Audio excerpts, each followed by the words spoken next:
160. Man arafal haqqa sahidahu fi kulli syai'in wa man paniya bihi goba fi kulli syai'in wa man ahabbahu lam yuksir alaihi syai'an. Artinya man arafal haqqa sahidahu fi kulli syai'in, barang siapa yang telah mengenal Allah, sahidahu maka dia melihat Allah dengan mata hati, fi kulli syai'in pada tiap-tiap sesuatu. Wa man paniya, dan barang siapa yang pana bihi dengan Allah, goba maka dia hilang an kulli syai'in dari tidak melihat Allah. Dalam hikmah ini akan menjelaskan proses perjalanan untuk makrifat kepada Allah. Dari mulai maqam awamul mukminin, kemudian perjuangannya untuk bisa lebih mengenal itu duduk di maqam mahabbah. Kalau sudah Allah memberikan maqam mahabbah, Allah akan berikan maqam fana. Kalau sudah ada di maqam fana, Allah berikan maqam baqa. Kalau sudah ada di maqam baqa, maka Allah berikan makrifat kepada Allah Subhanahu wa taala. Nah, kita pahami dulu makrifat itu apa? Makna dari makrifat itu adalah kenal. Makrifat itu ada dua. Ada makrifat pengertiannya secara umum, orang-orang awam atau syariat. Ada pengertian makrifat itu secara khusus menurut para ahli tasawuf. Arti makrifat secara umum adalah al-jazmu biwujudillahi ta'ala bijami sifatihi, meyakini dengan seyakin-yakinnya biwujudihi adanya Allah, bijami sifatihi dengan segala sifatnya yang wajib, mustahil, dan jaiz. Itu makrifat secara umum. Orang yang sudah yakin bahwa Allah itu ada dan dia paham dengan segala sifatnya yang wajib 20, yang mustahil 20, yang jaiz 1, jumlah 41 sifat bagi Allah. Kalau dia sudah hafal, walaupun tidak rasa rinci, globalnya itu dia sudah dikatakan mengenal Allah. Mengenal Allah baru mengenal secara orang awam, tapi masih terhijab, masih terhalang untuk bisa melihat Allah. Dia baru bisa meyakini bahwa Allah ada dengan segala sifatnya, dengan dalil-dalil yang sifatnya ijmal, global, tidak secara detil, tidak secara rinci pengetahuan itu. Pertama kali agama itu adalah mengenal Allah. Sebelum kita mengenal kewajiban-kewajiban yang lain, kita pelajari wajib sholat, kita pelajari wajib puasa, kita pelajari wajib zakat dan lain-lainnya. Sebelum itu kita pelajari dulu tentang mengenal Allah dengan segala sifatnya. Maka betul-betul sifat 20 itu harus kita pahami. Nah, kita harus tahu artinya apa, maksudnya apa, maknanya apa di situ, wilayah kerjanya, kemudian kapan aja, untuk nanti kita bisa mendapatkan, diberikan kemampuan oleh Allah, mampu untuk mencintainya. Dalam nazam lain, awwalu wajibin alal insani ma'rifatul ilahi bistiqoni. Pertama kali wajib bagi manusia adalah mengenal Allah dengan seyakin-yakinnya. Itu makrifat secara umum. Kalau makrifat khusus, nurun yakdzifuhullahu, cahaya yang Allah titipkan fi qalbi abdihi, di dalam hati hamba-hambanya, fadlam minallah, semata-mata anugerah dari Allah. Bukan karena kemampuan kita bermeditasi, anugerah geus pamere bae bulet ti Allah eta. Kalau Allah nggak ngasih, kita nggak akan bisa nyampe ke situ. Walaupun kita tahu ilmunya, kalau Allah nggak ngasih makrifat, kita nggak akan bisa mengenal Allah. Fayusahidulloha bihi, maka dengan nur tadi yang Allah titipkan ke dalam hati itu, orang itu dia akan mengenal Allah, akan melihat Allah. Makrifat berarti melihat Allahnya di mana? Fi kulli syai'in, pada alam semesta ini. Pada semua makhluk yang ada, Allah lihat. Pada alam semesta. Kita melihat pohon, di situ terlihat Allah. Kita melihat kambing, di situ kita melihat Allah. Kita melihat apa saja, bulan, bintang, matahari, di situ kita melihat Allah. Pada segala apa yang kita lihat, di situ kita akan melihat Allah. Nur. Nah, sekarang kita bicara nur. Nurun itu cahaya. Cahaya itu ada yang disebut dengan nur visual atau cahaya yang dapat dilihat. Cahaya yang dapat dilihat, ada cahaya yang tidak dapat dilihat. Nah, nur di sini, cahaya di sini adalah cahaya yang tidak dapat dilihat oleh mata. Ada orang yang banyak zikir, caang hati nangka dulu mending ngagebur, lain kitu. Nur ilahi mah lain kitu, bukan begitu. Bukan seperti terangnya lampu 100 watt terang sekali. Bukan seperti terangnya matahari, bukan. Nur yang dapat, yang nur yakdzifuhullah itu, nur makrifat itu bukan nur yang seperti itu. Yang dimaksud dengan cahaya yang Allah titipkan itu cahaya yang tidak dapat dilihat oleh mata. Seperti sinar inframerah, ultraviolet, sinar X, sinar gamma, gelombang radio, gelombang sigma. Itu nur juga cahaya, tapi dia nggak bisa dilihat oleh mata. Nah, kalau nur ilahi akan bisa melihat Allah yang nggak bisa dijangkau oleh nur yang dapat dilihat ini. Itulah nurun yakdzifuhullah, cahaya yang tidak bisa dilihat oleh mata. Jadi bukan cahaya ngagebur kelihatan terang begini. Karena saking luasnya makrifat kepada Allah itu, para ulama tidak ada yang mendefinisikan secara khusus. Makrifat Allah itu kayak apa? Nggak ada. Saking luasnya sehingga orang yang semakin kenal, semakin makrifat kepada Allah, dia nggak merasa kenal dan nggak merasa makrifat dengan Allah. Sehingga kalau ada orang yang ngaku-ngaku saya udah ke Lauhil Mahfuz, saya udah ke bohong itu.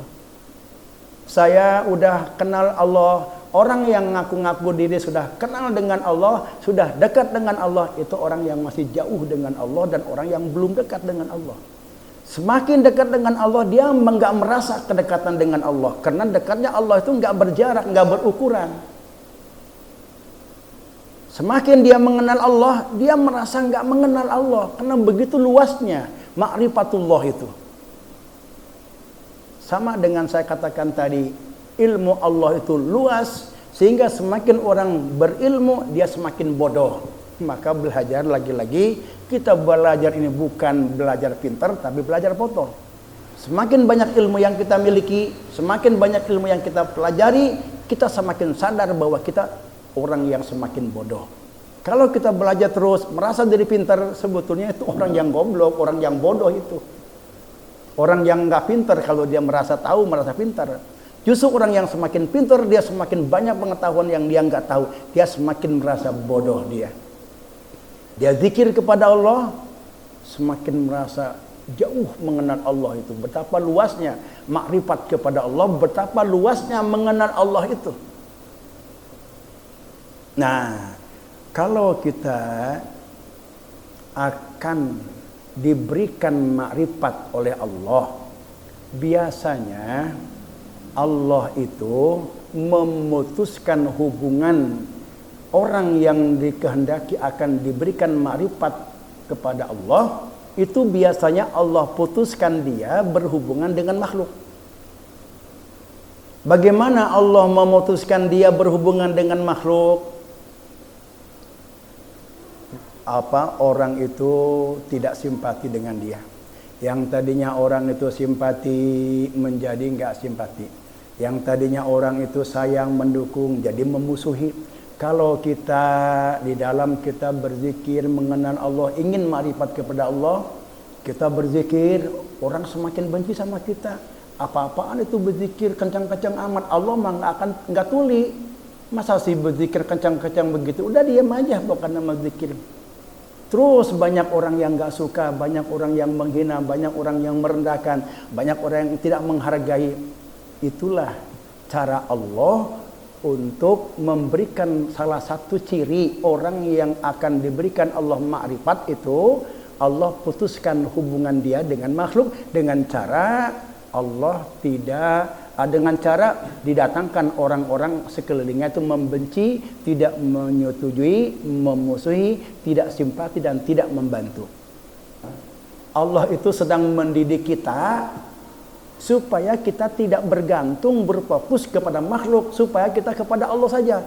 Tetangga ini benci saya, sampai seisi rumah anak istri geus teu simpati ka urang, oh berarti urang teh geus kudu ka Allah bae. Tak, itu salah satu ciri dan itu akan dialami oleh siapapun. Orang yang akan diberikan makrifat kepada Allah itu pasti akan dialami itu. Syekh Ibnu Athaillah di dalam hikmah yang ke-106 ini menyebutkan ada 3 kedudukan yang sangat mulia. Pak Asaro maka menunjukkan Ibnu Athaillah di dalam hikmahnya ini. Jadi man arafal haqqa sahidahu fi kulli syai'in, ini menunjukkan makom yang pertama yang sangat tinggi yang disebut dengan makom bako. Jadi man arafal haqqa, barang siapa yang telah marifat mengenal kepada Allah, sahidahu fi kulli syai'in, maka dia akan melihat Allah fi kulli syai'in, pada tiap segala sesuatu pada alam semesta ini. Nanti bagaimana melihat Allahnya itu, apanya yang dilihat? Nah, ini kita mengetahui dulu kalimat ini menunjukkan makom bako. Wasani, yang kedua, makomul fana. Wa asara bihi, Syekh Ibnu Athaillah menunjukkan di dalam hikmahnya ini makom fana itu dengan kata-kata waman paniya bihi goba kullu syai'in. Waman paniya bihi goba kullu syai'in, barang siapa yang fana, rusak, bihi dengan Allah, lebur dengan Allah, goba, maka dia tidak bisa melihat segala apa yang dia lihat. Apapun yang dia lihat, dia nggak lihat, bahkan termasuk dirinya. Goba, dia nggak bisa melihat siapapun termasuk dirinya, yang dia lihat hanya Allah saja. Itu makom fana. Kemudian yang ketiga, makom mahabbah. Makom mahabbah. Makom mahabbah ini diisyaratkan di dalam hikmah ini, waman ahabbahu lam yusir alaihi syai'an. Barang siapa yang telah mencintai Allah, lam yusir alaihi syai'an, dia tidak memilih yang lain kecuali kepentingan Allah, menomorsatukan Allah. Orang yang ngaku cinta-cinta kepada Allah, kalau belum bisa menomorsatukan Allah, itu bohong, cintanya itu bohong. Orang yang sudah mengatakan cinta kepada Allah dan sudah diberikan mahabbah oleh Allah, dia selalu menomorsatukan Allah, mengutamakan Allah. Kita lagi asik main game, lihat warta berita, lagi main HP, datang Pak Jamal azan, Allahu Akbar, nges erenan, nges kajen kumaha, walaupun kita sedang nikmat asik, tinggalkan kepentingan Allah. Allah sudah manggil. Nah, itulah salah satu wujud daripada mahabbatullah. Orang mah ngomong cinta ke Allah, wayah dipanggil mah ku Allah, ngajadog bae. Henteu buru-buru, henteu mubadaroh, tidak bersegera menuju panggilan Allah. Ini orang yang bohong mengatakan cinta kepada Allah. Nah, orang yang akan diberikan ma'rifat itu urutannya mahabbah dulu. Itu di situ perjuangan mahabbah itu. Kalau sudah Allah berikan kemampuan kita untuk mahabbah kepada Allah, lalu Allah mencintai kita, baru Allah berikan makom fana. Dan setelah Allah berikan makom fana tanpa perjuangan Allah berikan makom bako. Kalau kita sudah duduk di makom bako, baru Allah berikan makrifat kepada Allah. Yang tadi makrifat itu yusahidullaha fi kulli syai'in, dia akan selalu melihat Allah pada setiap alam yang dia lihat. Yang kelihatan itu Allah saja sama dia itu. Baik itu sebelum atau sesudah atau berbarengan antara mata zahir dengan mata batinnya. Nah, dan itu urutannya, wa hadzal maqam la yasulu illa maqamil fana wa amma maqamul fana huwa ghaibatul abdi. Nah, ini urutannya ya. Barang siapa yang sudah Allah cintai, maka dia akan diberikan makom fana.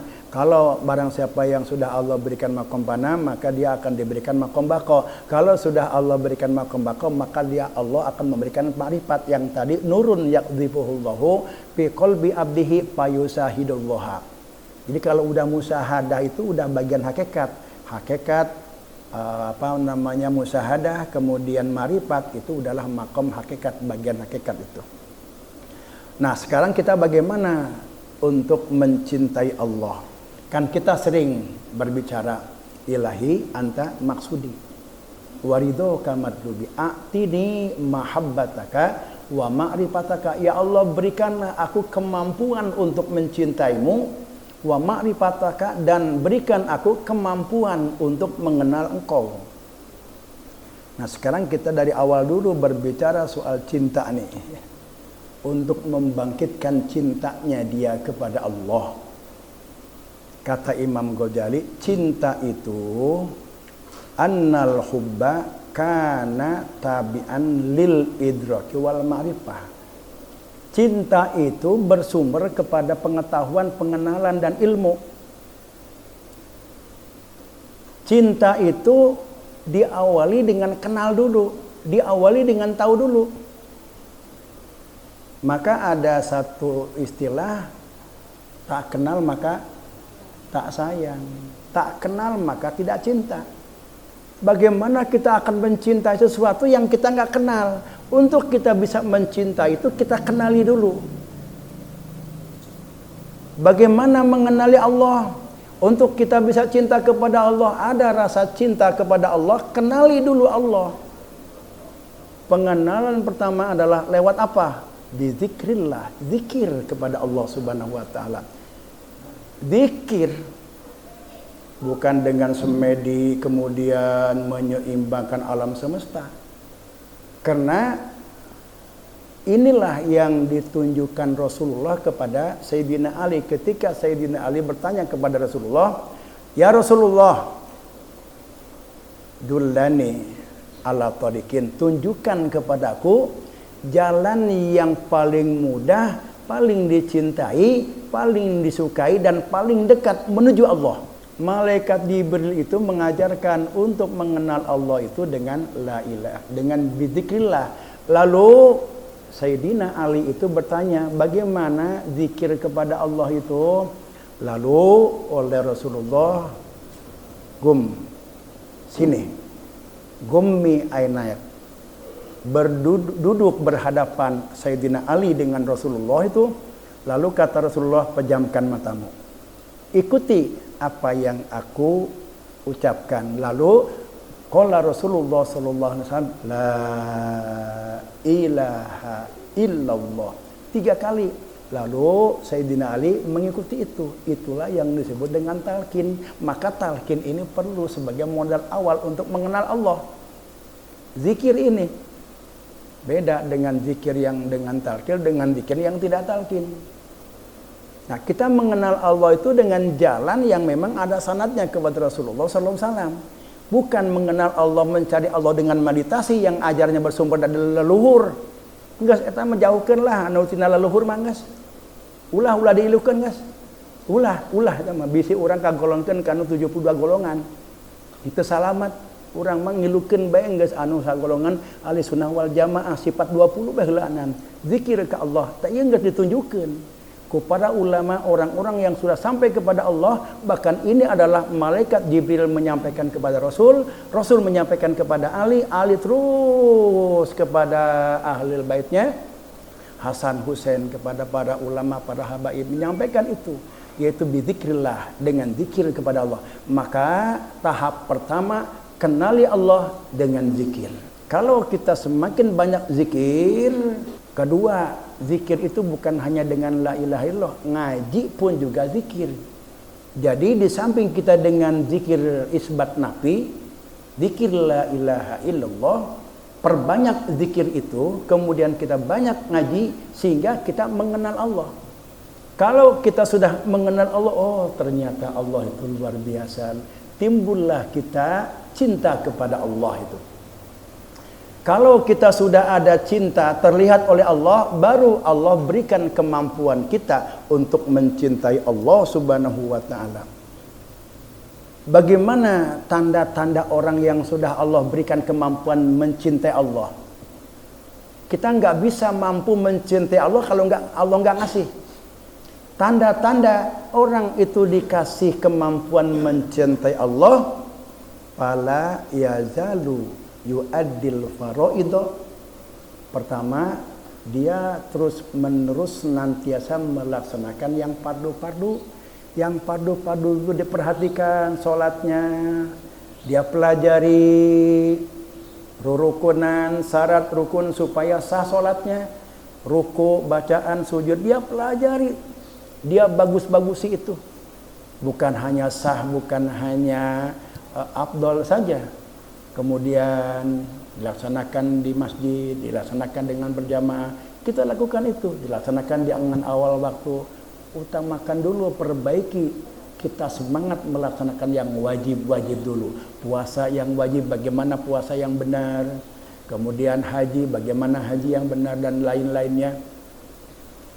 Yang kedua, kita diberi Allah untuk semangat dan peduli dengan hal-hal yang wajib. Kita sering ngaji untuk memperbaiki ibadah-ibadah kita ini supaya benar. Yang kedua, wayuk sirun nawafil, memperbanyak yang sunnah-sunnah. Kalau kita setelah yang wajib-wajib kita perbaiki, sholat yang 5 waktu kita pelajari bagaimana supaya sah, bagaimana supaya benar menurut syariat. Baru yang sunnahnya, qobliyah, ba'diyah, sholat tahajud, sholat duha, sholat tobat, sholat istirah dan lainnya, sholat mutlak. Kadang-kadang kalau lihat para waliullah mah, atuh jam berapa aja dia sholat mutlak, 2 rakaat salam, berdiri lagi terus saja, nggak dihitung, nggak terhitung. Memperbanyak yang sunnah-sunnah. Kalau sudah yang wajib-wajibnya itu sudah terkuasai, terpenuhi dan sudah bagus. Terus wayadkurullaha dzikran katsira, dia zikir. Zikir itu bukan 100-200. Enggak ada batasnya. Semakin banyak dia berzikir, dia semakin merasakan kenikmatan, merasa senang, ada ketenangan, kenyamanan dalam batin. Wa yukhalli nafsahu, lalu dia buang. Apa dia bersihkan dirinya, wa yuhalli, dan dia hiasi dengan sifat-sifat yang terpuji. Nah, kalau sudah yang wajib-wajibnya dia perhatikan, dia bagus-baguskan, kemudian yang sunnah-sunnahnya, lalu zikirnya dia perbanyak, lalu hatinya dia bersihkan dari hal-hal yang tidak boleh ada, tidak boleh marah, tidak boleh benci, tidak boleh dendam, tidak boleh ria, tidak boleh ada sombong. Lalu dia hiasi dengan sifat-sifat terpuji, kasih sayang, kemudian dia banyak dharma, dihiasi dengan sifat-sifat yang terpuji, lalu dibungkus oleh adab. Adab dibungkus oleh adab. Kita rajin ibadah tapi nggak beradab, tetap aja jelek. Bagaimana kita beradab dengan Allah? Lakukanlah semua itu dengan ikhlas. Ikhlas itu enggak sebaik. Dasarnya kita melakukan itu yang wajib, yang sunnah, zikir disuruh oleh Allah. Pengen apa? Enggak ada yang saya inginkan dari perbuatan itu, cuma semata-mata perintah Allah saja sudah. Allah suka dengan itu. Kalau kita berzikir, kita baca Quran, kita baca sholawat, ada tujuan-tujuan selain Allah, itu orang enggak beradab kepada Allah itu. Enggak sopan kepada Allah. Kenapa? Mereka itu nggak bisa ngasih apa-apa kecuali Allah doang. Kenapa kita itu minta kepada selain Allah? Kalau kita punya tujuan itu kepada selain Allah, surga, neraka itu makhluk. Kita jadi nggak murni, nggak ikhlas beribadah kepada Allah. Jadi singkatnya menggeus enteng baik lamun orang ibadah teh geus bae disuruh ku Allah. Kun siang ngaji disuruh ku Allah, geus titik bae ulah loba macam-macam. Ikhlas. Lamun orang kitu berarti orang beradab kepada Allah. Allah senang orang beradab kepada. Kedua, al-mubadaratu bimtisali nawahi bimtisali awamirhi wajtinabi nawahi, bersegera untuk melaksanakan perintah Allah, utamakan. Kalau ini perintah Allah, utamakan perintah Allah. Walaupun ditunda-tunda, sah saja, misalkan sholat zuhur. Jam 2 pun juga kalau kita sholat, atau sah-sah saja kalau bicara soal sah. Tapi kalau kita sudah jam 12 maksud waktu zuhur, sudah terdengar dan kita tahu itu panggilan Allah, kemudian dilaksanakan jam 1, nggak punya adab, walaupun sah. Kalau kita begitu melaksanakan awal waktu, begitu ada terdengar adzan, langsung segera kita hentikan semua kegiatan, pentingkan Allah, itu artinya kita beradab kepada Allah Subhanahu wa taala. Al-mubadaratu limtisali awamirihi wajtinabu nawahi. Tadi satu, ikhlas. Orang yang ibadah enggak ikhlas, itu orang enggak punya adab kepada Allah. Walaupun sunnahnya banyak, walaupun dia melaksanakan kewajiban-kewajiban banyak, walaupun dia banyak zikir, walaupun dia hatinya bersih, tapi semua itu dilakukan tidak dengan keikhlasan, tidak dengan kemurnian semata-mata karena Allah, berarti orang itu enggak beradab. Kalau enggak dibungkus dengan adab, Allah enggak akan suka, dan Allah enggak akan memberikan mahabbah kepada orang itu. Tadi yang ketiga, ar-ridho biqadaillah, ridho dengan segala ketentuan Allah, ridhonya dengan segala ketentuan. Adapun bentuk-bentuk ketentuannya itu macam-macam. Allah memberikan jalan. Kalau kita ditentukan Allah ahli ibadah, ridho, bukan ridho dengan ahli ibadahnya, ridho dengan ketentuan Allah. Bagaimana menyikapi ahli ibadahnya? Jangan diaku-aku. Allah memberikan petunjuk begitu. Kalau kita ditentukan Allah, ditetapkan Allah sebagai ahli neraka, kita ridho dengan ketentuan itu, ridho dengan ketentuan Allahnya, bukan dengan ahli nerakanya. Bagaimana supaya kita tidak ahli neraka? Ku angkusakum wa ahlikum naro. Allah menyuruh kepada kita untuk menjaga diri kita dari berbuat ahli neraka. Maka bagaimana caranya supaya kita, diri kita, keluarga kita tidak termasuk orang-orang ahli neraka? Itu sikapnya begitu. Kemudian ridho kepada Allah, kita tidak menghendaki orang lain itu sengsara, atau kita ridho dengan apa yang Allah berikan kepada orang lain. Kalau Allah itu sudah memberikan kepada orang lain, lalu kita berkomentar macam-macam, oh berarti kita nggak beradab kepada Allah. Itu Allah yang ngasih, bukan kena lain-lain. Kan biasanya mah ada tetangga beli mobil, dah paling dia menang ngaridit, lah paling dia menang utang, paling dia menang ngajual warisan. Jangan berpikir begitu, kita berpikir positif aja.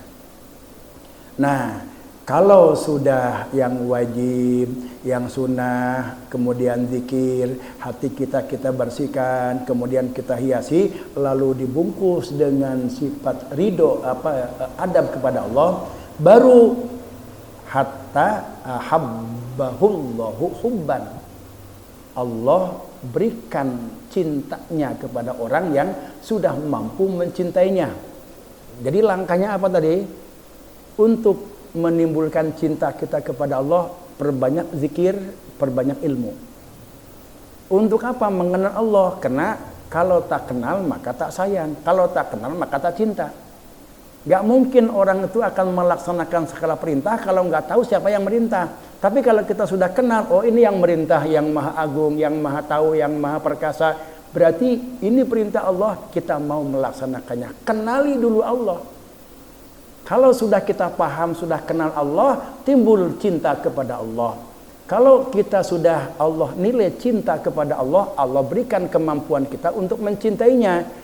Tanda-tanda kita itu diberikan kemampuan mencintai Allah, Allah berikan semangat kita untuk melaksanakan yang wajib-wajib dulu, lalu yang sunnah, lalu berzikir, lalu kita berupaya untuk membersihkan segala yang ada di dalam hati kita, kotoran-kotoran hati kita, berhiasi, lalu kita beradab. Kalau itu sudah semua kita beradab kepada Allah, baru Allah memberikan cintanya. Jadi mahabbah itu saling mencintai. Kita dulu mencintai Allah, baru Allah mencintai kita. Panjang itu perjalanannya untuk di makom mahabbah aja itu. Man ahabbahu lam yusir alaihi sayan, barang siapa yang sudah Allah berikan mahabbah kepada orang itu, lam yusir alaihi sayan, dia tidak akan mengutamakan selain Allah. Dia akan selalu menomorsatukan Allah daripada yang lain, walaupun kepentingan dirinya sendiri. Dia mengutamakan kepentingan Allah. Itu kalau orang yang sudah benar-benar cinta, sudah ada duduk di makom mahabbah. Nah, perjalanannya sangat panjang, sangat jauh. Kalau kita sudah duduk di makom mahabbah, maka Allah dudukkan kita kemampuan di makom pana tadi. Waman paniabihi goba. Nah, sekarang seperti apa makom pana pillah itu? Huwa ghaibatul abdi, hilangnya pandangan manusia an nafsihi, dari dirinya. Wa anil khalqi jami'an, seluruh manusia. Artinya apa? Hilang dari pandangan itu maksudnya pandangan di sini bukan pandangan mata dohir, ingatan. Kadele makadele, kelihatan oleh mata dohir. Kalau Sunda nama gini, kadele tekapi renge, kelihatan tapi nggak ngeh gitu, kelihatan tapi nggak ada dalam ingatan. Orang yang panapilah kelihatan macam-macam alam semesta, tapi dia nggak ada. Yang dilihat itu ada dalam ingatan dia. Yang ada di dalam ingatannya Allah. Kamu lihat apa? Allah. Kamu sedang apa? Allah. Apapun yang ditanya kepada orang itu jawabannya satu, Allah. Itu orang panah itu, yang sudah tidak bisa melihat diri, maksudnya tidak ada di dalam ingatannya. Kalau matanya mah kelihatan macam-macam. Dia lihat kambing, lihat pohon, lihat orang bermacam-macam, tapi mata batinnya cuma satu yang dia lihat, Allah. Kamu lihat apa? Allah. Padahal lihat kambing. Dia selalu menjawab itu. Itu artinya seolah-olah hilang makhluk itu dalam ingatannya. Maksudnya makhluk itu hilang dalam pandangannya itu bukan dia nggak ngelihat makhluk, kelihatan makhluknya, cuma tidak kelihatan oleh mata batinnya. Ketika dia melihat alam semesta, dohirnya itu nggak kelihatan. Yang kelihatan oleh pandangan batin Allah saja. Apapun yang dia lihat, Allah. Kalau dia tanya, selalu jawabannya Allah. Kamu sedang berbuat apa? Allah. Kamu sedang ngapain? Allah. Kamu apa yang kamu kerjakan? Apa yang kamu lihat? Allah. Itu orang yang sudah fana fillah. Apakah itu hasil dari apa? Itu adalah fadlam minallah. Pemberian dari Allah. Nggak bisa sama kita itu direka-reka, dirasa-rasa. Walaupun kita sudah tahu definisi fana fillah itu bagaimana. Tapi dalam praktek kenyataannya itu bukan seperti itu. Allah berikan itu. Spontan itu. Dulu saya ketika belum memisahkan itu, kapan kelihatan Allah tapi nggak kelihatan. Pusing saya juga. Ternyata yang dimaksudkan kelihatan di sini kelihatan oleh mata dohir, kemudian kelihatan oleh mata batin.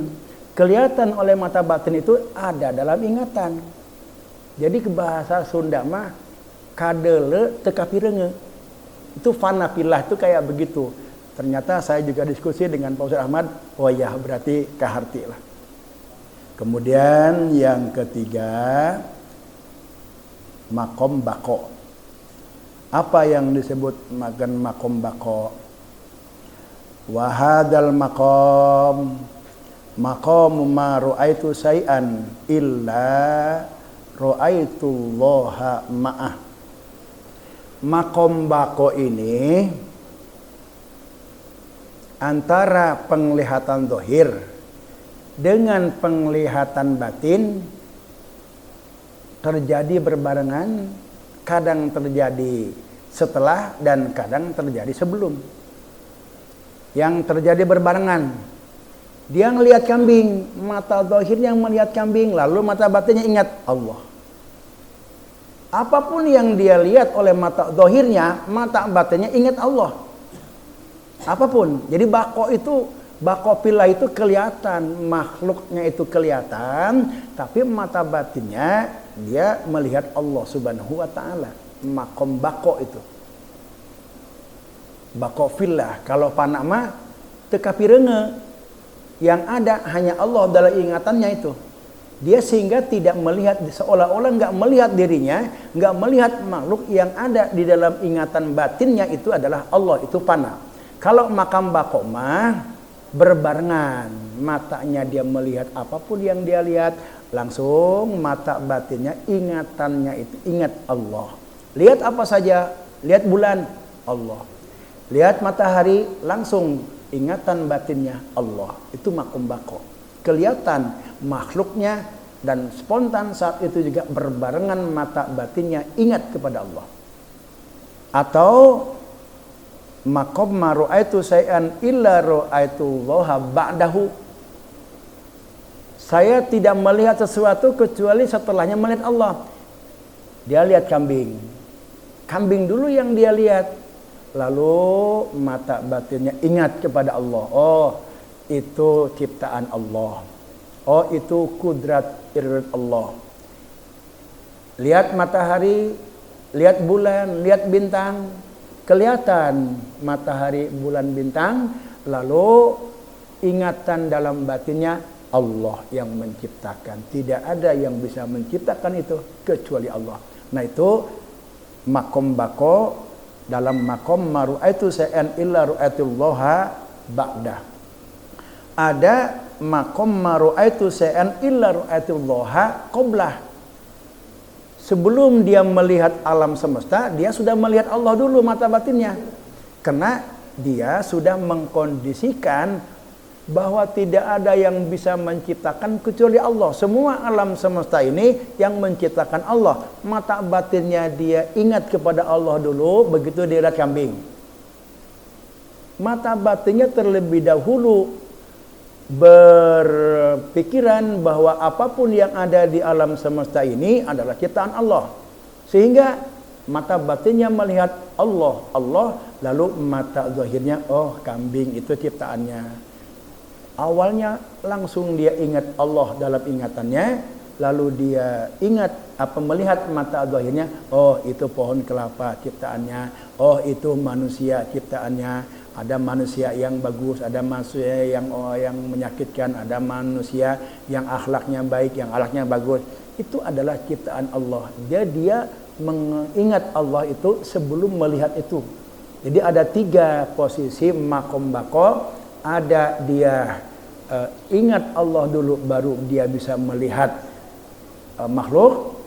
Ada yang berbarengan, begitu lihat makhluk Allah lihat. Lalu ada yang setelahnya dia lihat makhluk dulu baru ingatannya, oh itu Allah yang menciptakan. Itu makom bako.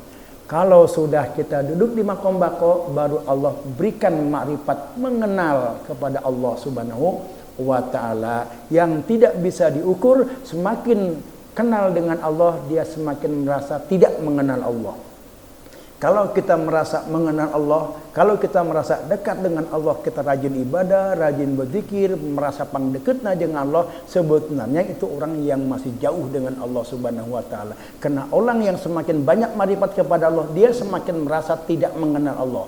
Karena masih jauh sekali, begitu luasnya mengenal Allah itu. Nah, inilah urutan-urutan perjalanan supaya kita bisa duduk di makom di marifat Allah, atini mahabbataka wa ma'rifataka, ya Allah, berikanlah aku kemampuan untuk mengenal Engkau dan bisa kemampuan mencintai Engkau dan kemampuan bisa mengetahui Engkau. Tadi prosesnya adalah perbanyak zikir, perbanyak ilmu, melalui pengajian-pengajian timbullah kita cinta kepada Allah. Kalau sudah kelihatan ada benih cinta kita kepada Allah, Allah berikan kemampuan untuk mencintai Allah lebih lanjut dengan tanda-tanda kita lebih peduli dengan kewajiban-kewajiban yang sunnah, kemudian zikir, kemudian kita tahalli, kemudian kita menghiasi diri dengan adab kepada Allah. Kalau itu sudah dilalui, baru Allah memberikan mahabbah, cintanya kepada kita. Kalau sudah mahabbah, Allah berikan fana. Kalau sudah fana, itu udah nggak ada perjuangan. Ibarat gunung mah begini. Gunung itu kan gitu, tinggi tuh. Nah, di sebelah kiri ini, itu makom awamul muslimin. Orang yang belum kenal dengan Allah. Apa yang dia lihat, itu yang dia lihat, yang dia ketahui. Nah, untuk bisa mencapai mahabbah, dia berupaya untuk banyak zikir. Kalau sudah banyak zikir, Allah juga mencintainya, baru naik ke mereka makom mahabbah. Nah, itu prosesnya tinggi, naik. Perlu perjuangan itu. Perlu perjuangan. Ketika kita itu melaksanakan kewajiban, jangan diaku bahwa itu kita yang melakukan. Fadlam minallah, itu semata-mata karunia dari Allah Subhanahu wa taala. Nah, kemudian kalau udah bisa demikian, Allah memberikan cintanya, baru kita sampai ke puncak. Di puncak gunung itu makom fana fillah. Melihat apa saja, kayak orang ada di puncak gunung. Dia nggak bisa melihat apa yang ada di bawah gunung. Nggak ada siapa-siapa, padahal ada. Tapi dalam ingatannya kosong, yang ada hanya Allah. Nah, itu makom fana. Seperti orang yang ada di puncak gunung. Nah, kalau dia sudah ke makom bako turun, itu udah nggak ada perjuangan. Kalau dia sudah istiqomah di makom fana, itu Allah berikan makom bako. Kalau udah duduk di makom baka di bawah kaki gunung yang berikutnya, artinya hampir sama dengan makom awamul mukminin. Kalau ini mah melihat alam semesta aja yang dia lihat. Kalau orang yang ada di kaki gunung sebelah kanan yang disebut makom bako, dia melihat alam itu, pikirannya ingat kepada Allah Subhanahu wa taala. Nah, kalau udah sampai di situ, baru Allah beri makrifat, kenal. Apapun yang dia lihat, dia saksikan Allah lewat alam semesta ini. Nah, itulah kandungan atau kesimpulan dari hikmah yang ke-160. Wallahu a'lam.